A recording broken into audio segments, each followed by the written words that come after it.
مفتی صاحب براہ مہربانی اس سوال کا جواب وضاحت سے دیں کہ قیامت کا میزان کہاں لگے گا، کیسے لگے گا قرآن و سنت کی روشنی میں؟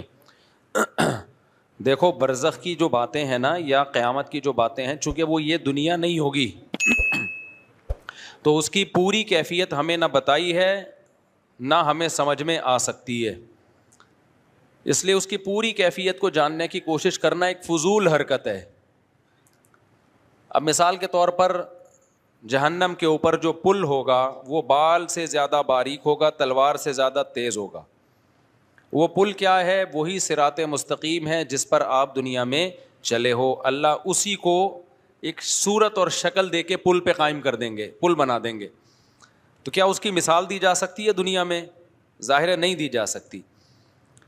تو جتنا ہمیں بتایا گیا ہے ہم اس پر ایمان لاتے ہیں، اور جو نہیں بتایا گیا ہم اس کی تفتیش میں نہیں جاتے۔ جو ہمارے کام کی چیز تھی وہ اللہ نے ہمیں بتا دی ہے۔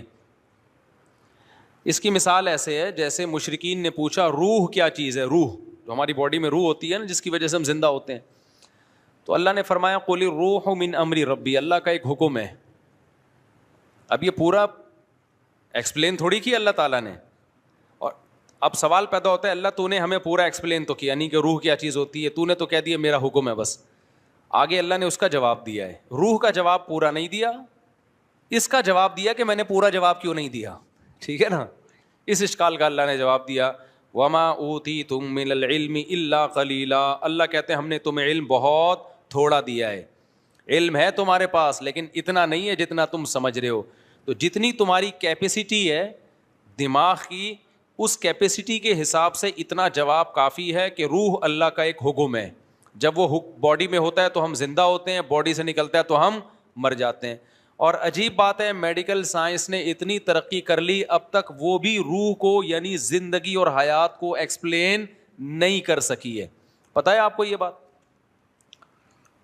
میڈیکل سائنس کا علم جو ہمارے پاس ہے، ڈاکٹروں کے پاس ہے، وہ بھی بہت تھوڑا ہے، اتنا تھوڑا ہے۔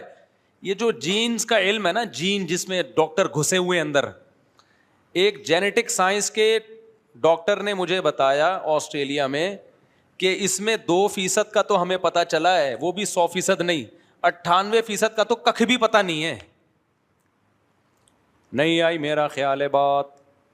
جو ہم جب آدمی کے سیل کو توڑتے چلے جاتے ہیں نا، تو ہماری جو بنیادی اکائی ہے باڈی کی وہ سیل کہلاتی ہے نا، جس اینٹوں سے ہماری باڈی بنتی ہے۔ اس سیل میں ایک نیوکلیس ہوتا ہے، مرکزہ ہوتا ہے، جیسے انڈے میں نا، انڈا بھی سب سے بڑا سیل ہے، ایک سائٹوپلازم ہے، اس کے اندر زردی ہے جو نیوکلیس ہے۔ تو ایسے ہی ہماری باڈی کو بھی آپ توڑتے چلے جائیں گے تو ایک اکائی آئے گی، ایک یونٹ آئے گی جس کو سیل کہا جاتا ہے۔ پھر اس کو بھی آپ توڑیں گے تو نیوکلیس کے اندر بہت زیادہ فنٹر نہ بنے۔ تو ابھی تک زندگی ہی کو ایکسپلین نہیں کیا جا سکا یہ زندگی کیا چیز ہوتی ہے۔ میں آنکھوں سے دیکھ رہا ہوں، محسوس کر رہا ہوں، کانوں سے سن رہا ہوں، روبوٹ بھی دیکھتا ہے، محسوس نہیں کرتا ہے۔ وہ تو محسوس کرنے کا نام کیا ہے؟ حیات۔ یہ حیات کھوپڑی سے اوپر کی چیز ہے بھائی، یہ اسی کو اللہ نے کہا میرا حکم ہے۔